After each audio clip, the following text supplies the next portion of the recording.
구약성경 창세기 26장 23절에서 25절입니다. 다 함께 봉독합니다.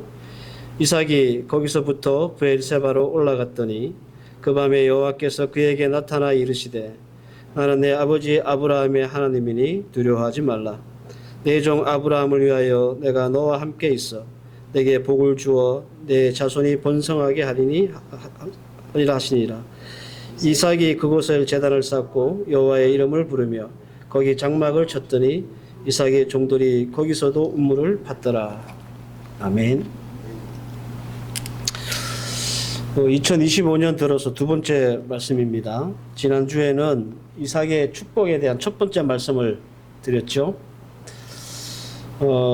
아버지 아브라함에 비해서는 좀 한없이 좀 부족했던 이삭이었고, 그의 아들 야곱에 비해서도 특별한 이렇게 임팩트가 없는 그런 이삭이었지만, 뭐랄까, 맛으로 좀 표현하면 좀 밍밍하다고 그럴까요? 뚜렷한 색깔과 맛이 없는 그런 사람처럼 보이는 이삭이지만, 우리가 부인할 수 없는 사실은 하나님 앞에 복받은 사람일 뿐만 아니라 그의 생애는 믿음의 삶을 살았던 생애였다라는 겁니다. 이삭이라고 일평생 뭐 편안하고 잘되고 형통하고 복받고 이렇게 산 것은 아니에요. 지난주에 우리가 함께 살폈듯이 그도 우리처럼 먹고 사는 문제로 희노애락을 경험하며 살았던 사람입니다. 특별히 그랄에서의 삶이 그랬습니다. 하나님이 가라고 한 땅이었잖아요. 그런데 하나님이 가라고 하셔서 순종해서 갔으면 거기에 문제가 없어야 되는데 참 고단하고 힘들었던 그랄 생활이었어요. 한 번 성공했죠. 농사를 지었는데 100배나 잘 됐습니다. 거부가 되었습니다. 잘 되나 싶었는데 그게 배 아팠던 브레셋 사람들이 이제 이삭을 괴롭히기 시작했습니다. 그가 팠던 우물을 메우기 시작했고 삶을 해방하기 시작했습니다. 생활의 터전이자 생명의 원천인 소중한 우물을 뺏기고 이 그랄의 토착민들하고 점점 갈등은 깊어져서 이삭도 점점 지쳐가고 또 위기를 맞이하고 있었습니다. 그럼에도 불구하고 지난주에 제가 말씀을 드렸던 것처럼 이삭은 포기하지 않았던 게 있었습니다. 뭐지요? 과거와 싸우지 않고 운물을 팠다라는 겁니다. 그리고 이것은 이삭이 이 위기를 극복하고 하나님 앞에 복을 받았던 첫 번째 비결이었다. 그렇게 말씀을 드렸습니다. 이삭이 이 부당함과 억울함에도 과거의 성공 혹은 실패에 붙들리지 않고 운물을 판 것처럼 이미 우리에게 시작된 2025년 새해 우리 성도들도 2024년 과거에 우리가 성공했든지 아니면 실패했든지 상관없이 2025년이라고 하는 새 운물을 파는 그런 성도가 되시기를 다시 한번 부탁드립니다. 이것이 우리가 하나님 앞에 2025년을 시작하는 우리가 가져야 될 바른 모습입니다. 오늘은 지난 시간에 이어서 이삭의 축복 두 번째 말씀을 선포하겠습니다. 이삭을 통해서 우리에게 주시는 말씀의 도전은 뭐고, 그리고 이삭이 받았던 이 두 번째 축복의 비결이 뭔가. 두 번째로는요, 이삭이 축복받은 원인, 그리고 이유, 그리고 우리가 이 말씀을 통해서 도전받아야 되는 중요한 포인트는 뭐냐면, 이삭처럼 우리도 브엘세바로 올라가는 성도가 되어야 한다라는 겁니다. 오늘 우리가 읽었던 23절, 이삭이 거기로부터 브엘세바로 올라갔더니 라고 하는 아주 짧은 말씀이 나옵니다. 근데 이 짧은 말씀은요, 26장 전체에서 가장 미스터리한 말씀이에요. 우선 여러분들, 이삭이 이 그랄 땅에 와가지고 브엘세바에 이르기까지 어떤 그 경로를 거쳤는지 제가 사진을 하나 보여드릴게요. 지도인데 같이 보시면 이해가 될 겁니다. 하나님의 지시를 받아서 헤브론에서 그랄로 흉년을 피해서 오지요. 저기 지도에 보시면 지중해 쪽에 있는 지금의 가자 지구입니다.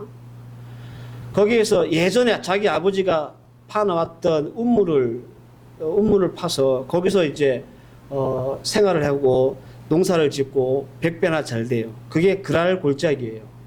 근데 너무 잘 되고 고부가 되니까 블레셋 사람들이 시기 질투를 하고 방해를 하고 회방을 해서 우물을 메워버리죠. 그리고 어디로 내려오냐면 여러분들 바로 밑에 에색이라고 하는 곳으로 내려와서 거기서 우물을 또 파요. 근데 거기서 쫓아와가지고 또 사람들이 방해를 해요. 그리고 어디로 가냐면 신나라고 하는 곳으로 또 내려와요. 여러분들 그림에 보는 것처럼 거기서 우물을 파는데 물이 나와요. 근데 거기 좀 살려고 하니까 블레셋 사람들이 또 와가지고 또 방해를 해요. 그리고 이제 그 신나라고 하는 우물을 버려두고 어디로 오게 되냐면 르호봇이라고 하는 곳으로 오게 됩니다. 그래서 거기서 우물을 파는데 물이 나오는 거예요. 다행스럽게 이 르호봇에 와서는 블레셋 사람들이 쫓아와서 다투거나 혹은 회방을 하거나 방해하지 않는 거예요. 그 삶이 좋아졌죠. 그리고 나서 그 살기 좋았던 르호봇을 팽개치고 여러분들 지도에 보시는 것처럼 브엘세바로 다시 옮겨갔다라는 말입니다. 여러분들 생각에는 이삭이 르호봇에서 브엘세바로 또 옮겨가야 될 타당한 이유가 있을까? 그럴 필요가 있어 보입니까? 이삭이 이 르호봇에 오기까지 여러분들 어떤 어려움을 겪었는지 제가 지난 시간에 충분히 여러분들에게 설명을 드렸습니다. 지도를 봐서도 우리가 충분히 알 수 있어요. 단순히 요즘처럼 우리가 이사 다니는 것이 아니라고 그랬죠. 이게 족장시대 때는요, 가문이 한번 움직이는 것은 거의 뭐 운명을 걸어야 될 아주 큰 일이었거든요. 그런 일을 지금 3번씩이나 반복하고 있잖아요. 그 고생 끝에 이제 좀 안전하게 정착할 수 있는 르호봇을 얻었고, 이 르호봇에 왔을 때 이삭도 굉장히 만족합니다. 22절 말씀을 보면 이삭이 거기서 옮겨 다른 우물을 팠더니 그들이 다투지 아니하므로 그 이름을 르호봇이라 하여 이르되 이제는 여호와께서 우리를 위하여 넓게 하셨으니 이 땅에서 우리가 번성하리로다 하였더라. 이삭도 이 르호봇에 와서 굉장히 만족한 거예요. 르호봇이라고 하는 이 지역의 뜻이 뭐냐면 넓은 지역이라는 뜻이에요. 광활한 땅이라는 뜻이에요. 그러니까 여러분들 가족과 가축을 위해서 이보다 더 좋은 땅은 없을 겁니다. 그죠? 양치는 사람 입장에서 넓은 땅이 있다는 것은 좋은 거잖아요. 더군다나 물이 나와요. 우물을 파니까 물이 나왔어요. 그리고 다툼도 없어요. 블레셋 사람들이 쫓아와가지고 시비를 건다든지 우물을 메운다든지 앞서 그런 일이 있었는데 이제 그런 다툼도 없습니다. 이삭이 이곳을 얼마나 좋아했는지 우리가 이 땅에서 번성하리라 이렇게 큰 만족감을 보였습니다. 그런데 르호봇에 계속 머물러 살지 않았습니다. 이렇게 만족한 땅이고 모든 조건이 좋은데 왜 기껏 파놓은 이 우물, 살기 좋은 이 땅을 버려놓고 굳이 브엘세바로 올라갔느냐라는 거예요. 그래서 이 23절 이 한 절은 26장 전체를 봤을 때 가장 미스터리한 구절이다라고 말씀을 드리는 겁니다. 그만한 이유가 없어요. 만약에 또 와가지고 다툼이 시작되거나 방해가 시작되면 옮길 수 있는 충분한 이유가 되잖아요. 근데 그럴 이유가 없다니까요. 그리고 브엘세바에 간다고 해서 보장된 게 하나도 없습니다. 거기 가면 물이 나온다는 보장도 없고 안전하다는 보장도 없어요. 그런데 이삭은 이 르호봇을 떠나서 브엘세바로 갑니다. 그러니까 우리가 생각해 봐야 돼. 도대체 브엘세바가 어떤 곳이길래 이 르호봇이라고 하는 이 기회의 땅을 버리고 글로 올라갔는가? 그죠? 브엘세바라고 하는 그 이름의 뜻은 맹세의 운물이라는 뜻이에요. 브엘이라고 하는 게 운물이라는 말이고요. 세바라고 하는 말이 이 맹세라는 뜻이에요. 이 지역이 성경에서 제일 먼저 나올 때가 언제냐면 창세기 21장 31절에 제일 처음에 나옵니다. 사실 이 브엘세바라고 이름을 지었던 사람은 누구냐면 이삭의 아버지 아브라함이에요. 그러니까 이 브엘세바에 대해서 알려면 아브라함 때까지로 올라가야 되는 거예요. 역사가 좀 길고 사연이 좀 있는데 아브라함도 하나님의 지시에 의해서 이 그랄 땅에 와서 산 적이 있었습니다. 그때 이삭도 그랬죠. 그랄 땅에 오자마자 아비멜렉에게 자기 와이프 르브가를 누이라고 속였잖아요. 근데 자기 아버지 아브라함도 마찬가지예요. 사라를 자기 누이라고 속였어요. 부인이라고 하지 않고. 그래가지고 이 아비멜렉이 사라가 얼마나 예뻤는지 자기가 데리고 살려고 데리고 왔단 말이에요. 왜? 유부녀인 줄 모르고 누이라고 하니까 아브라함이 잘못한 거죠. 근데 그날 저녁에 하나님이 이 아비멜렉에게 나타나요. 뭐라고 하시냐면 너 그 여자 건드리면 너 다 죽는다. 하나님이 아비멜렉에게 협박을 하셨어요. 아비멜렉이 얼마나 놀랐겠습니까? 누이 동생인 줄 알았는데 이 사라라는 여자가 유부녀네. 괘씸하죠, 아브라함이. 자기를 속였으니까. 그래서 하나님이 꿈에 나타나가지고 이렇게 경고를 하시니까 쫄아가지고 이 사라를 돌려보내요. 그러면서 아브라함하고 언약을 맺어요. 우리 서로 싸우지 말자. 서로 해하지 말자. 그 언약을 맺은 곳이 어디냐면 브엘세바예요. 그래서 그때 아브라함이 그곳 이름을 맹세의 운물이라고 하는 뜻으로 브엘세바 이렇게 짓게 된 겁니다. 역사가 길죠. 아브라함이 브엘세바를 명령할 때, 이름을 지을 때 이삭은 유년기 나이였습니다. 아버지 아브라함이 죽을 때까지 브엘세바에 살았습니다. 아브라함은요, 그 손자 야곱하고 에서가 15살 될 때까지 같이 살았어요. 이 브엘세바에서. 그러니까 이삭이 40에 결혼하고 60에 아이를 낳았기 때문에 계산을 해보면 아브라함은 야곱이 15살 때까지 이 브엘세바에서 같이 살았어요. 그러니까 야곱도 고향이 브엘세바예요. 정리하면 이삭에게 이 브엘세바는 어떤 곳인가? 이삭 자신에게는 성장한 곳이고요. 어릴 때 성장한 곳이고, 그리고 아버지 아브라함과 하나님이 언약을 맺은 곳이 바로 이 브엘세바입니다. 그러니까 이삭이 르호봇을 떠나서 브엘세바를 고집했던 이유, 브엘세바는 이삭의 고향 같기도 했던 곳이었기도 하고, 그리고 하나님의 약속이 있는 곳이었기 때문이다. 이렇게 우리는 분석을 해낼 수가 있습니다. 근데 이 두 가지 이유 중에 뭐가 진짜 이유일까? 브엘세바로 가려고 했던 이삭의 마음이 그냥 간단하게 귀향 본능 때문에, 고향을 향해 돌아가고 싶은 그런 마음 때문에 브엘세바를 갔을까? 거기에 대한 답을 오늘 본문이 주고 있습니다. 24절과 25절인데, 그 밤에 여호와께서 그에게 나타나 이르시되 나는 내 아버지 아브라함의 하나님이니 두려워하지 말라. 내 종 아브라함을 위하여 내가 너와 함께 있어 내게 복을 주어 내 자손을 번성하게 하리라 할지니라. 이삭이 그곳에 제단을 쌓고 여호와의 이름을 부르며, 이런 말씀이 있습니다. 이삭이 옮겨간 이유는 그냥 고향이기 때문에, 내 어릴 때 살았던 곳이기 때문에 그게 아니고요. 오늘 24절과 25절 말씀을 보면 그곳에 아버지 아브라함과 하나님이 맺었던 언약이 있었던 곳이기 때문이라는 사실을 알 수 있어요. 르호봇은 넓은 지역이었습니다. 풍성한 물도 있었습니다. 살기 좋은 곳이었습니다. 그러나 거기에 뭐가 없어요? 하나님의 말씀이 없는 거예요. 하나님의 약속이 없는 거예요. 그냥 먹고 살기는 편하고 좋아요. 왜? 땅도 넓고 물도 있고 그러니. 근데 거기는 하나님이 없는 곳이었어요.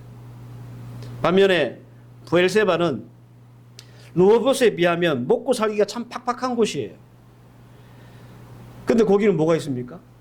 하나님의 약속과 말씀이 있는 곳이에요. 사랑하는 성도 여러분, 지금 우리 이 이삭이 뭘 선택을 하고 있는 거예요?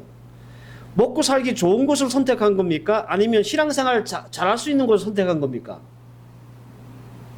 먹고 살기 좋은 곳을 선택했다면 떠날 이유가 없겠죠. 그죠? 근데 이삭이 선택한 곳은 먹고 살기 좋은 곳이 아니라 신앙생활 잘할 곳을 선택한 거예요. 이 이삭의 선택을 보면서 우리 같으면 어디를 선택했을까 한번 생각해 보셔야 합니다. 이삭이 선택한 브엘세바는 앞서 말씀드린 대로 리스크가 많아요. 고향이긴 하지만 떠나온 지도 오래됐고, 운문을 만난다 해도 물을 얻을 수 있는 확률도 보장되어 있지 않습니다. 아까 지도를 보셔서 아시겠지만 그랄하고 점점점 멀어져 있어요.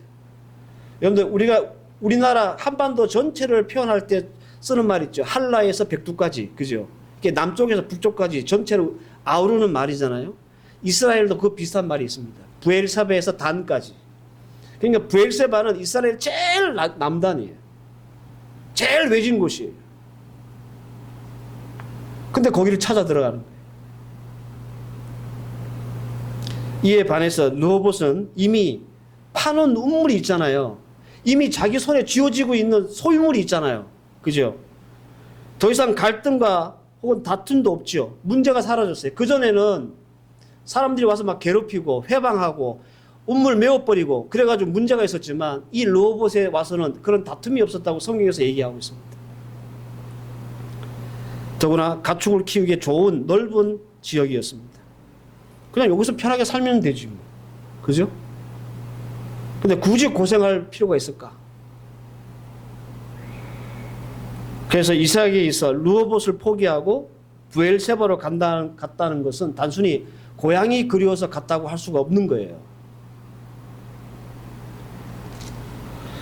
그보다 더 중요하고 핵심적인 이유가 있는데 그것은 바로 거기에 하나님이 계시기 때문에 그런 거예요. 거기에 하나님의 약속이 있었기 때문에 그런 거예요. 이삭에게 먹고 사는 문제보다 더 중요한 것이 바로 이 하나님의 약속이었습니다. 이것을 증명이나 하듯이 이삭이 브엘세바를 올라가던 날 그 저녁에 하나님이 나타나셨죠. 그래서 아브라함에게 약속하신 것을 이 이삭에게도 갱신해 주셨어요. 이삭은 거기에 제단을 쌓고 하나님의 이름을 불렀더라 이렇게 말합니다. 그러니까 하나님의 말씀에 응답한 거죠. 여러분들 하나님은 브엘세바로 온 이삭을 웰컴했습니다. 환영했습니다. 그리고 이삭은 예배를 드림으로 그 하나님의 환영에 응답했습니다. 이름을 불렀더라. 이런 말은요, 성경에 잘 안 나오는 말이에요.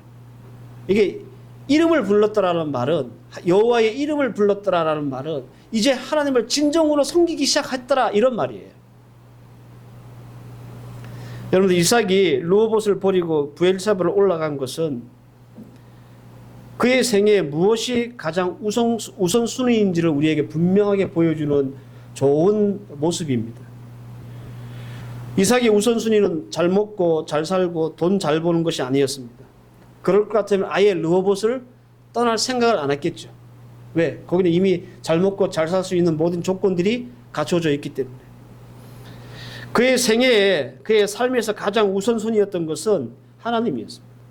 하나님의 말씀과 약속이었습니다. 그래서 여러분들 2025년 새해를 시작한 우리 성도 여러분들 오늘 이 말씀을 통해서 우리가 스스로 우리에게 질문해야 됩니다.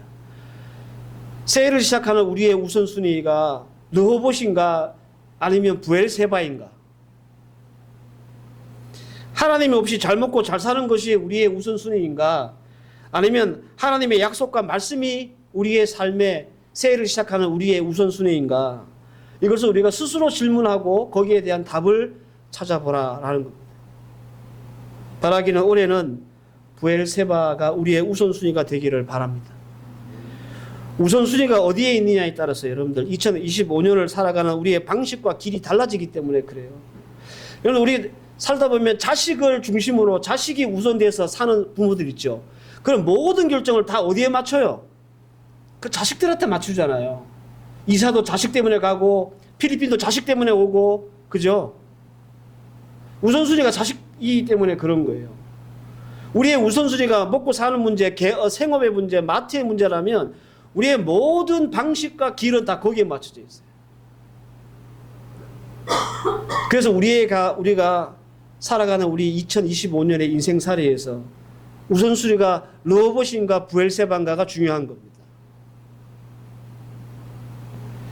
2025년 한 해 우리 성도들이 하나님 중심, 교회 중심, 말씀 중심으로 사셨으면 좋겠습니다. 이것이 우리에게 우선순위가 되었으면 좋겠습니다. 르호봇이 아니라 브엘세바로 올라가는 것이 축복의 비결임을 우리 모두가 좀 깨달았으면 좋겠습니다. 제가 이런 종류의 설교를 많이 했는데요. 제가 생각을 해봤어요. 이런 설교를 들으면서 우리 성도들은 어떤 마음을 먹을까? 아마 이런 말씀을 들을 때마다 여러분 속으로 이렇게 생각하실 수도 있을 것 같아요. 믿음도 좋고 신앙도 좋은데 하나님도 좋은데 먹고 사는 일이 해결이 되지 않으면 우리 믿음 생활이 어둡고 뭐 신앙 생활이 어딨나? 그죠? 이게 뭐 믿음이 있고 없고를 떠나가지고 현실적인 문제잖아요. 현실적인 문제. 당장 막 생업이 힘들어지고 쓸 돈이 없어지고 막 그렇게 되면 믿음과 신앙이 보다는 우리가 이거 먼저 해결하려고 노력하는 것이 거의 본능적으로 일어나는 것이 우리의 모습이잖아요. 그래서 이런 설교를 들을 때마다 우리가 하나님 중심으로 살아야 됩니다. 말씀 중심, 예배 중심으로 살아야 됩니다. 브엘세바로 올라가는 이런 우선순위가 우리에게 있어야 됩니다라고 설교를 해도 그 말씀을 듣는 여러분들의 속마음 아마 이럴 것이다. 이런 생각이 들어요. 근데 이런 생각은 저만 드는 게 아니라 하나님도 드신 것 같아요. 그래서 오늘 이 본문 안에 26장 안에 그 답을 하나님께서 주셨습니다. 하나님이요, 우리같이 그렇게 생각할까봐 하나님을 우선순위에 두면 먹고 살 일이 빡빡해지고 힘들고 고달프고 힘들어서 안 할까봐 하나님이 오늘 이 이삭의 생애를 통해서 우리에게 아주 중요한 도전을 주고 계세요.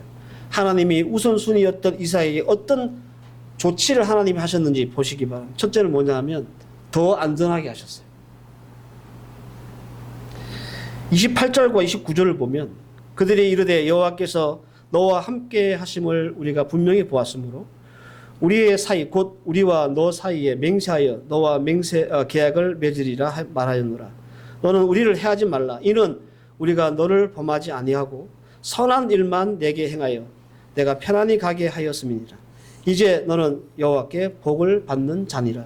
이게 누가 하는 말이냐면 그동안 우물을 파면 와가지고 방해하고 메워버리고 방해했던 브레셋 사람 있죠. 그 브레셋 사람의 우두머리였던 아비멜렉이 브엘세바에 와 있는 이 이삭을 일부러 찾아와가지고 내가 잘못했다. 한 번만 봐도 내가 다시는 안 그럴게. 내가 보니까 너 하나님하고 함께, 하나님이 너와 함께하는 사람인데 너 나를 해하지 말라. 이 거꾸로 돼야 되잖아요, 그죠? 근데 오히려 힘이 있고 강한 이 아비멜렉이 와가지고 이삭에게 부탁하는 거예요. 너 우리 해하지 마라. 내가 너한테 선만 행할게. 그리고 이걸 맹세를 하자. 계약을 맺자. 계약을 쓰는 거예요. 르호봇에서도 여러분들 다툼은 없었습니다. 맞죠? 거기서 다툼이 없었다고 성경에 말해요. 그러나 르호봇에서의 그 다툼이 없는 평화는요, 그건 잠정적이고 한시적인 거예요. 사람이 마음이 바뀌어가지고 이삭이 잘 되네. 그래 또 마음이 뒤틀려가지고 또 와가지고 방해할 수도 있잖아요. 근데 지금 이 평화는 이 브엘세바에서 맞이했던 이 평화는 어떤 평화입니까? 영구적인 평화예요. 왜요? 계약서 썼잖아요. 계약서. 아비멜렉이 직접 찾아와서 머리를 조아리면서 잘못했다고 용서를 빌며 계약서 썼잖아요. 이제는 그 누구가 와서 괴롭힐 일이 없는 거예요. 하나님이 이렇게 만들어 주셨어요. 브엘세바를 우선해서 삶을 살아가는 이삭에게 제일 먼저 보장하신 것이 안전이었습니다. 영구적인 안전. 우리도 이 땅에 살면서 불안하죠. 작년에 잘 됐다고 올해 잘 된다는 법도 없고, 그죠? 그래서 우리가 늘 마음이 분주해. 아슬아슬해요. 안전하지 못하니까. 그러나 여러분들, 브엘세바를 우리의 삶의 우선으로 두면 하나님이 제일 먼저 챙기시고 그리고 인도하시는 것이 뭐냐? 우리의 영구적인 안전입니다. 믿으시기 바랍니다. 네. 그래서 겁먹지 마시라고. 우리가 삶을 이끌어 나갈 때 브엘세바를 우선순위에 두고 우리의 삶을 이끌어 나가는 그것에 불안하지 마시라고.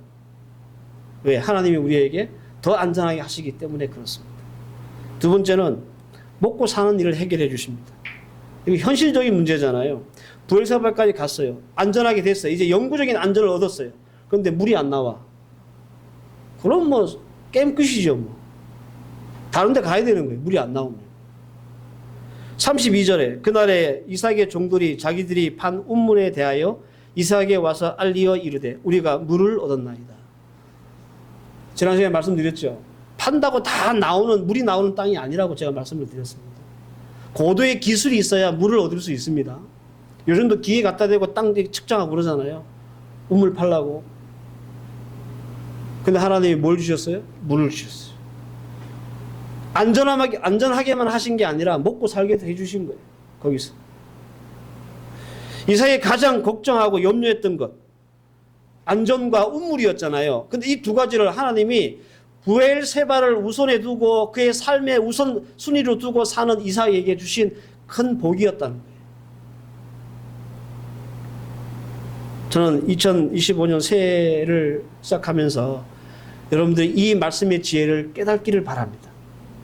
아, 내가 내 생업을 우선 두고 내 자녀를 우선 두고 내 삶을 우선 두고 사는 게 아니라 부엘세바를 우선 두고 하나님을 우선해 두고 내가 삶을 살면 이게 굉장히 유태해 보이지만 오히려 더 안전하고 오히려 더 하나님께서 풍족하게 우리에게 갚아주신다는 것. 이걸 우리가 믿음으로 깨달아야 돼요.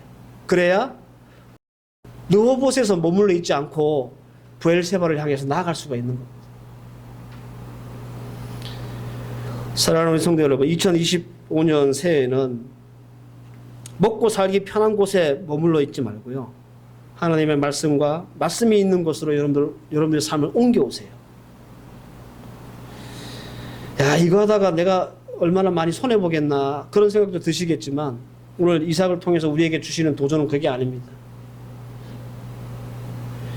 2024년 작년에 먹고 살기 위한 곳만 우리가 찾아다니고 그것만 생각하면서 작년 한 해를 보냈다면 여러분들 올해는 2025년 이 새해에는 어떻게 하면 신앙생활 잘할까, 어떻게 하면 하나님을 잘 섬겨볼까 이 생각하면서 우리의 걸음들을 옮기시기 바랍니다.